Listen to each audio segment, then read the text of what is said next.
Good afternoon and welcome to Celtic Park here in Glasgow today. Live and exclusive coverage of the fourth round Tennant Scottish Cup tie, which has had the nation buzzing for weeks. Celtic, the cup holders, against their greatest rivals, Rangers. For the first time in 20 years, the two sides are drawn together in the final stages. And I'm quite delighted to say we've got the Republic of Ireland manager Jack Charlton joining us today. Jack, you're looking forward to the game? Extremely, yeah. I've never seen a local derby like this one. I mean, it's famous in England. You know, the Rangers-Celtic match, they say it's a battle on its own, apart from the football, which I'll be interested to see. At the moment, it looks quite placid. You've been enjoying the atmosphere, though, haven't you? Oh, yeah, yeah. I've had a good chat with all the Celtic fans on the way in and the Rangers fans on the way in. I'm in a unique position. I've got Celtic players who play for the Republic here, but I'm also a Protestant, so I get friends on both sides. You know, so I try to narrow.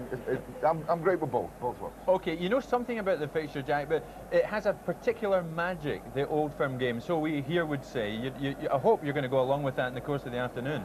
Oh yeah, well I'm looking forward to it. I mean, the ground is remarkably good now. It's dried out. It was raining like hell this morning. It's dried out completely.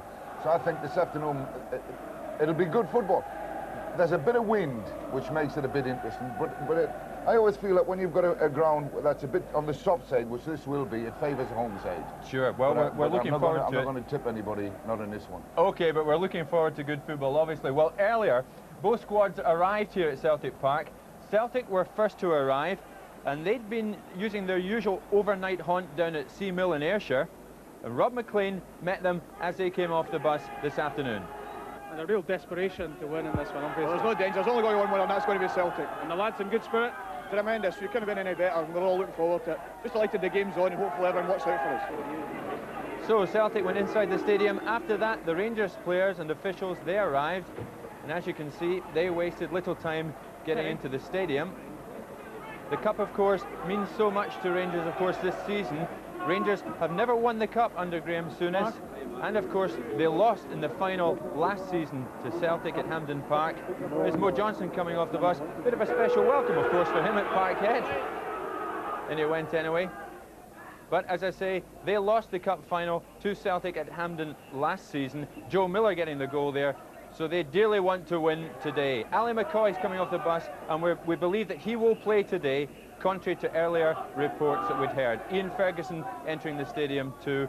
Gary Stevens coming off, Nigel Spackman, there's Ian Durant, and John Gregg bringing up the rear. Okay, well, we will take a break there. Coming up, the best of the action from yesterday's cup matches, and today's game, Celtic against Rangers, live from Celtic Park. The players from both sides came out to get a feel of the pitch before they do it for real in what, just over 20 minutes from now. First out were four of the Rangers players: Mark Walters, Ali McCoy, Trevor Stephen and Chris Woods. Hazel Irvine then spoke to Paul Elliott of Celtic.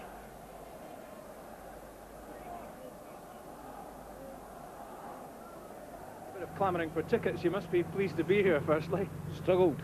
Big struggle to get that. Couldn't get them through season tickets. Don't know where they went to. How's it going to go today? Rangers victory, hopefully. No problem. Why? Celtic have got a desperation to win this one, surely. Doesn't matter, they're not good enough. That's it. They just don't have the class. I don't think, anyway. So Rangers for the quarter-finals? Rangers all the way. Quite confident today. Different class in every department of the team. Quite confident. Important game for Celtic this afternoon. How's it going to go? We'll score, no bother. 2-1. 2-1 Celtic. 4-1. Have Celtic got a good enough team to beat Rangers? Aye, definitely. You got to be The here. boys of theirs proud today. There's been a fair bit of competition for tickets. You must be happy to be here. Yeah, we got tickets. I know, yeah, we got tickets, yeah. Right, so what makes you think that Celtic can win here? Why not? Because it's all left to fight for anyway, so it's 2 chances. I'm from Cookstown, I'm from Northern Ireland, and I come over to see the Celts. I'm from Dublin. It's important that Celtic win, isn't it? Definitely. 3-1, 3-1.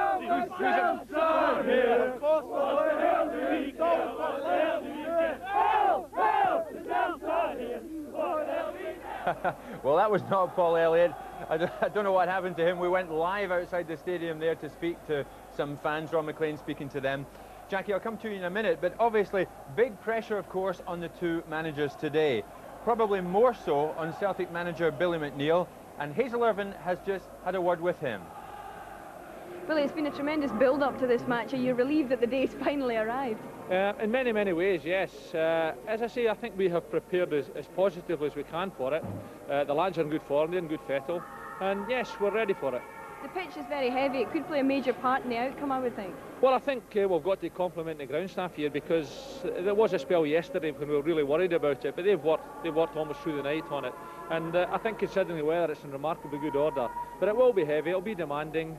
But I think the atmosphere of this game will take away any tiredness. I don't have any fears on those grounds. You look very relaxed, are you? Yes. It's a big occasion. I enjoy big occasions, and hopefully this will be the right one for us. Thanks.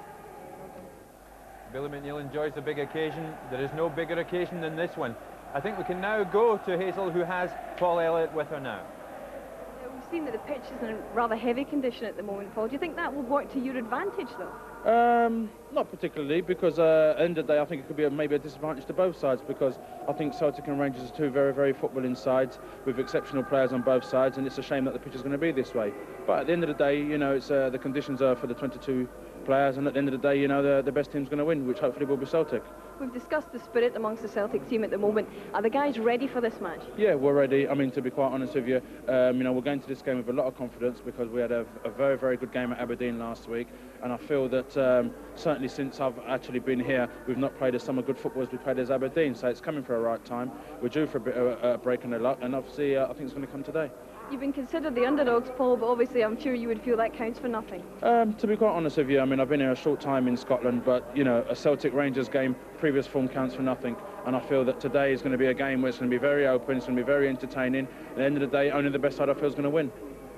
Jackie, you go along with that. Paul Elliott says obviously it's going to be very open, very entertaining, and the best side will win. Well, I hope to see both goalkeepers have to make loads of saves and be involved in the action. I want to see what Packy's like for a start, and on good form. I hope it's a very open, wide game. I hope the crowd thoroughly enjoy it. I hope it doesn't... Cup ties tend to let you down sometimes, but I'm here as an impartial observer. So I don't, and both managers are my friends. I mean, Graham and Billy are both pals of mine. So I could never say I want the Rangers or the Celtic to win. So I'm purely down the middle. And I will give you my opinion of who was the best team at half-time and at full-time. And it'll be an honest opinion, because I don't follow Scottish football to the extent where I've already made prejudgments on it. Sure. We're looking for honest opinion today, Jack. That's good. Okay. You'll get that. Well, since the draw was made, the clamour for tickets has been quite unparalleled. And we're going to discuss that in a second. It really has been quite incredible. Jackie was saying to me today, outside the stadium, there were so many people asking him if he had tickets on him as he arrived. We don't quite know how you'd have tickets, but anyway. Okay, well now, yesterday, the weather... If you're right in amongst all the supporters, it's fabulous, and the atmosphere is building up tremendously. And of course, we've had news of the teams already, which has been very interesting indeed. Both teams showing very interesting selections. The Celtic team in the first instance, up there now, there is one change that I think is quite significant. That is the introduction there of Joe Miller wearing number 11, replacing young Steve Coulter, who's been playing on the left side of midfield recently. That looks a very attacking decision made by Billy McNeill. I think so. I think Billy's obviously looked at the game, and he knows it's such an important game for him, and the result's very important. So he said to himself, obviously he's going to go forward. He's not going to sit back by that team selection there looking for a breakaway or a goal and hanging on jock. It looks like he's going to go out and attack Rangers, and the inclusion of Joe Miller certainly supports that. And of course, we're talking about the man who scored the winner in the cup final last year. Joe Miller scored that goal which won the cup for Celtic last year. Now, there was speculation that Ali McCoist would not play for Rangers, but that has been killed by that team selection. The Rangers team, just the one I think that Graham Souness would have wanted to select. That's a very familiar looking, powerful lineup. Richard Gough, of course, unable to play through injury. John Brown wearing number 11 there, but he will play in central defence alongside Terry Butcher. Now, Ali McCoy's playing. Is that a bit of a gamble, do you think, Andy? Well, I think if Ali's been bothered by his pelvis, which we believe he has been, Jock, then these conditions will certainly not suit him. And if he's going to pull it again, it certainly could be in a heavy ground like this. But it was very important for Rangers and Graham Souness, I think, to pick that team again. It's a team that's playing very, very well and very, very confidently. And I think he'll be delighted that Ali passed himself fit this morning. but still to some extent a gamble if he can last on this very heavy playing surface. It's been very difficult. When the players warmed up, you can see the pitch already beginning to cut up. It actually looks from here, Jock, as if the pitch is in very good condition, but I think having been on it, you and I were on it earlier, and I think we both know it is a very, very heavy pitch, and I think after 15 or 20 minutes it will cut up and it will sap the players' strength. There's no doubt about that. So the crowd this afternoon restricted to 53,000, so that still has guaranteed an enormous amount of noise from all around us here. So the two sets of supporters now waiting anxiously for the appearance of the two teams, and they'll be led out shortly by the referee, Mr. Brian McGinley from Balfron, who will be handling his 17th Old Firm game, but his first Scottish Cup match involving these two sides. So Rangers fans there in numbers, they've been vociferous, as have the Celtic fans down below us here. And there's the look from behind the goal to the main Celtic Park stand. That's the tunnel from which we should see the players at any second. So the preparation's a very nervous time for these players, going away before matches like this, Andy. Is that difficult in the build-up with the tension? No, I think actually players coming into this game, Jock, will enjoy getting away from home for a couple of days, especially the ones with kids. They like to get away into the peace and quiet of a hotel, and I think both managers very sensible in taking the lads away. Rangers for a night, Celtic for a couple of nights, to get them absolutely perfect. And at this particular moment in time, all the players will be wanting to do, Jock, is get on that piece of grass in front of us and get at it, because the preparations are almost over, as you say, and all they want now is come down that tunnel and get on with the business in hand. Well, there's the Scottish management team, Andy Roxburgh and Craig Brown in the director's box, and it looks as though Craig Brown is handling a miniature television set there, so perhaps he's tuning in, hoping to see any replays, perhaps. So perhaps some difficulty with reception there. So there is the main stand again. That shot you saw a moment or two ago of the other covered enclosure here with the gantry hanging below that. That's where we are situated right now. And it looks as though there might be some activity coming from the tunnel area at any second. The ball boys leading out the teams in traditional fashion. Oh, the roar building up around the stadium. Here comes the referee, Brian McGinley.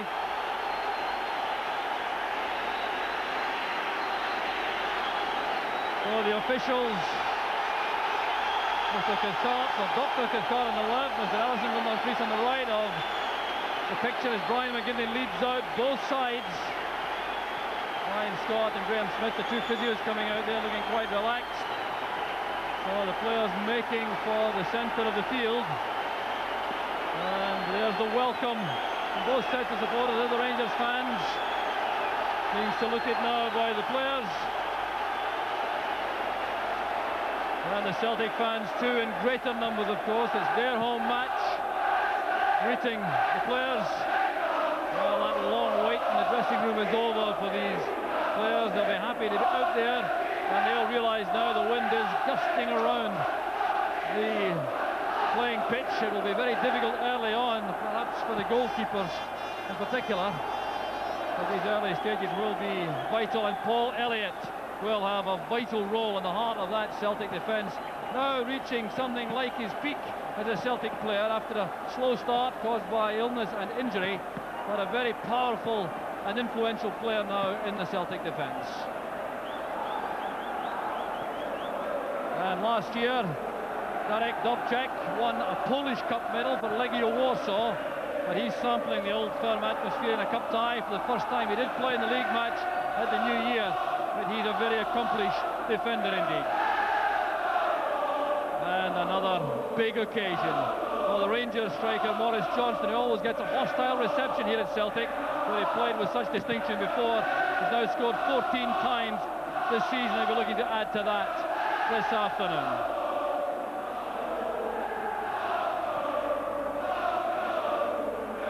So the warm-up continuing as referee McGinley called the captains forward. He's done that already. The toss of the coin has been handled. It'll be Celtic to start the match. Nigel Spackman there scored the winner in the league match at the New Year for Rangers, and he settled very quickly into the Rangers midfield. So referee McGinley satisfying himself that everything is in order, and they have to remove a couple of practice balls from the playing surface. for the moment the big crowd's been waiting for. The opening whistle from Brian McGinley, and Celtic get the match underway. So Celtic going through a very difficult time after the initial period. A lot of changes from their cup-winning side of last May. They've no Roy Aitken, Mick McCarthy, Mark McGee or Tommy Burns on the staff anymore. Anton Rogan also is not in the starting lineup. He's on the bench. Rangers retaining more of their squad for that final, but here's Ali McCoist. Back with Trevor Stephen, a newcomer to the Scottish Cup against Celtic. Good tackle made by Galloway. Here's Coyne. Grant busting from midfield. Through the middle is Jakinovski. The covering player is John Brown. And that's a tidy piece of play by Brown. Celtic opening up with a three-man attack. Joe Miller on the right wing. Jakinovski through the middle with Tommy Coyne to the left. Here's Jakinovski. McStay playing it through the middle, race on. Miller and Monroe. And Stuart Monroe did extremely well. Miller is very quick indeed, but Monroe matched that run to play it back to Chris Woods.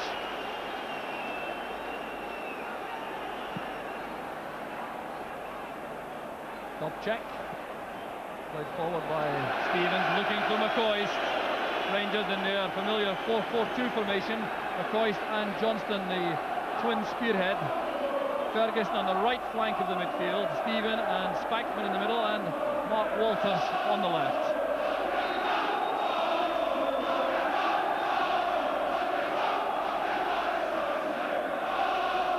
So tense, nervy opening minutes. First goal would have such a crucial impact in the proceedings. Chris Woods getting another touch of the ball. He's been involved now 2 or 3 times in the opening minutes.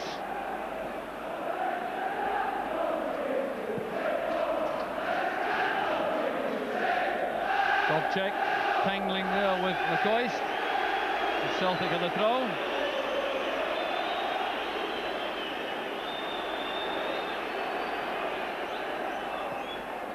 Clearance there by Gary Stevens. Another interesting aspect of the Celtic formation is that Mike Galloway started off on the left side of the three-man midfield. Grant on the right, McStay in the middle. So a lot of careful planning going into the tactics for both sides. Galloway going in late on Ali McCoist. And there will be trouble here for Galloway. He's going to be booked, I think, by referee McGinley. Well, let's see this one again. McCoy's trying to control the ball. In comes Galloway. He was very late indeed. And there's going to be trouble for the Celtic midfield player. Yeah, I think Brian McGinley is stamping his authority jock in the game very early on, showing that he's not going to stand any nonsense. I think Galloway was a bit late here. Ali actually rides the tackle quite well. I don't think he's that badly hurt, but I think it definitely warranted a booking. And hopefully that'll be the last we'll see of it. Well, a yellow card administered. Less than 5 minutes of the match gone. Ali McCoist is still on the ground, and of course McCoist was the major injury doubt for Rangers before the match. Well, he's a very, very powerful player, Ali McCoist, and he takes a lot of heavy treatment extremely well, but that certainly has tested his strength to the full. It's a Rangers free kick which Gary Stevens will take.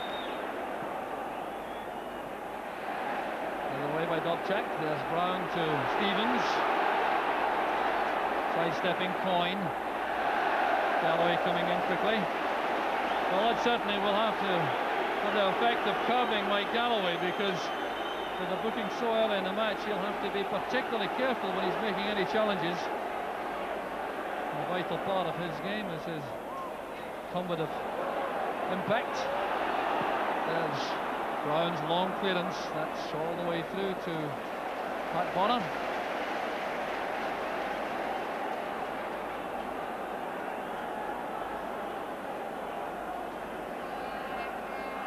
John Brown winning 11, but playing beside Terry Butcher in central defence. Gary Stevens in swiftly. Dobchak has lots of time. Using Paul Elliott, he'll use Pat Bonner in turn as Mark Walters and Forrest Johnston close in.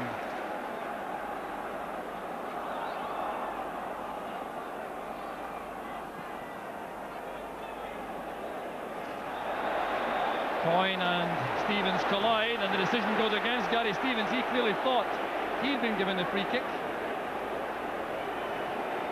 But Celtic have the chance to put pressure on Rangers again. Stay to White. Here's Galloway. He wants to turn back using Chris Morris. Walters did well to close him down. There's Spackman running straight into Jakanowski. McStay is brought down. The two captains together. Butcher was the offender, bringing down Paul McStay. Oh, it's getting very tough and torrid out there. A desperate lunge there by Butcher at the back of the legs of Paul McStay. So Derek Dobchek has gone across to take this free kick.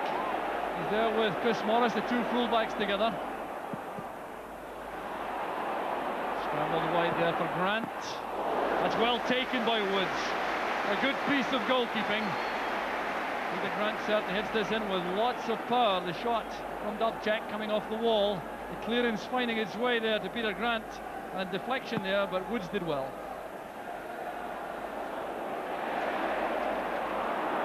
There's Walters.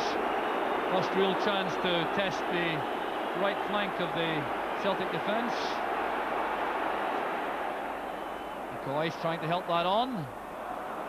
Spinning off Derek White for the first corner kick of the match.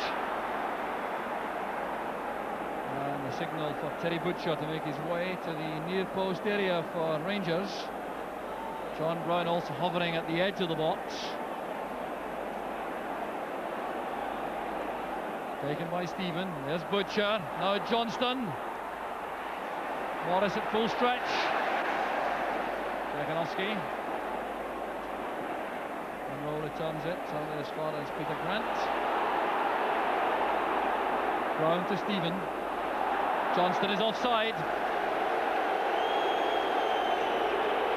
Rangers flag was up for Morris Johnston, taking lots of verbal abuse from the Celtic fans in the main stand.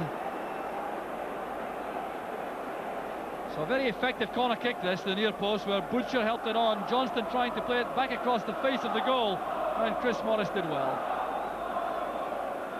It's been a very positive start, Joe, from both sides. They've both shown that they want to get forward in attack, and that's good to see. Jakanowski penalised for barging into Butcher. Referee McGinley has certainly made his presence felt early on. Very experienced official. Should have been at the World Cup in Mexico. Had to withdraw.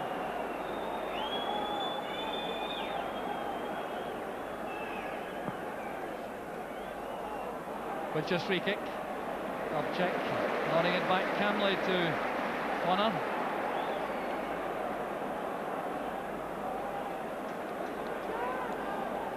And Celtic using Chris Morris to augment their midfield whenever they can. He's pushing right up on Mark Walters. There's Coyne. Brown playing it through the middle, where White returns it. Brown goes up again, there's Galloway. Good header that by McStay. Dobchek, that's away from Ian Ferguson. Trevor Stephen. The linesman's flag on the far side is up. The referee hasn't yet spotted that. Here's Jakanowski. Trying to make space for the shot. And Brown turns it back. The referee has still not spotted the linesman. Well, now he has. He's waved his flag down. There's Ian Cathcart, the far side linesman. He stood for a very long time. He did, Jock. He must have had his flag up for about 30 or 40 seconds here. I think it was for an earlier offside decision that Brian McGinley actually played on, but the linesman didn't see him and just stood there with his flag up. Well, there would have been controversy there had that developed into anything important. Johnston tackled firmly by Galloway. There's Butcher. Johnson gets up so well in that position. Here's Ian Ferguson trying to take on Derek White. Cover provided by Dobchek. Dobchek, I don't know what language he was using, but certainly complaining to the linesman about the fact that the throw has gone to Rangers. 10 minutes of the first half gone, still no scoring, but lots of action. Both sides looking hungry for the fray, and that's another corner kick to Rangers. So some work for Pat Warner, who's been in excellent form this season for Celtic. Butcher again is the major threat inside the 6-yard box. Variation here from Rangers. Stephen takes it back from Walters. The throw is given. Stephen, well tackled. Well, it certainly is tough. Chris Morris came across to help on the near side of the field. The Celtic left. Free kick quickly taken by Dubček. Well, really are fortunate this afternoon to find the overhead conditions so acceptable after the downpour all morning. The pitch standing up well. There's a barge by Ferguson into the back of Mike Galloway, right in front of referee McGinley. Free kick to Celtic. Jakinowski turning away from Stephen. Good effort from Jakinowski. That was deflected. It's a corner kick to Celtic. Well, Jakinowski does so well here, finding space at the edge of the box, and the shot being deflected wide of goal. It's definitely one of his strong points, Jock, in round the box. Jakinowski's turning and getting a shot in. Rangers will have to be careful. Joe Miller's corner, up goes Elliott, and the attentions there of Butcher were enough to make sure Elliott couldn't cause any damage. It's a goal kick to Rangers. Pretty even opening, Andy. Yeah, very much so, Jock. No one team is dominating the other. Both have had good sparring, more or less sparring with each other at the moment. Both have had good attacks. Both defences are standing up very well, though, which is an interesting topic. You know, sometimes these defences in these old firm games can be prone to make mistakes, but both are standing up very well in the opening stages. Trevor Stevens' header. Gary Stevens getting there despite the attentions of Miller, which were deemed illegal by referee McGinley, so a free kick it is to Rangers. Well, Joe Miller will be desperate to do something up front for Celtic this afternoon. Gary Stevens with the free kick, looking for Johnston. Stephen to McCoist. Peter Grant coming in. There's Galloway with the pass back.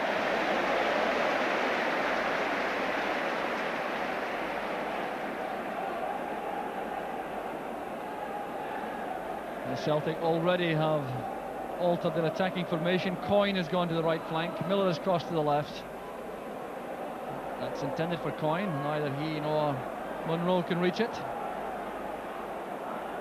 Tommy Coyne started explosively this season with a hat-trick at Tynecastle, but he's struggled a little since then. Only scored a further 3 times for Celtic.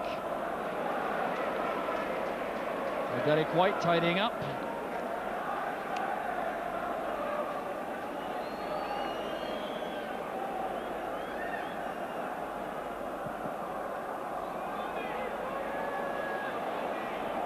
Coyne heading it through there for Jakinowski. That's a good challenge by Stevens. Kept his head well. That's a good pass out of defence also to find Trevor Stephen. Galloway's header here, Spackman. On the far side is Walters. Munro's made a run, he's checked out of it now. And Wallace timed that well. Standing a little off Walters when that move developed.